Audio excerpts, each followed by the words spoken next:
আমাদের সরকারের প্রধান অগ্রাধিকার। সারা দেশে জুয়া এবং মাদকের বিস্তারকেও বর্তমান সরকার আইন শৃঙ্খলা অবনতির অন্যতম কারণ বলে চিহ্নিত করেছে। সুতরাং জুয়া এবং মাদক নিয়ন্ত্রণে আইন শৃঙ্খলা বাহিনী সব রকমের কঠোর পদক্ষেপ গ্রহণ করছে। জনজীবনে শান্তি ও নিরাপত্তা নিশ্চিত করতে সরকার সর্বোচ্চ উদ্যোগ গ্রহণ করছে।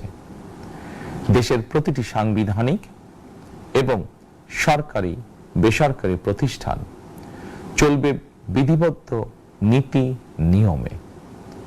দলীয় কিংবা রাজনৈতিক প্রভাব, প্রতিপত্তি অথবা জোর জবরদস্তি নয়, আইনের শাসনই হবে রাষ্ট্র পরিচালনার শেষ কথা। প্রিয় দেশবাসী, আগামীকাল থেকে সারা দেশে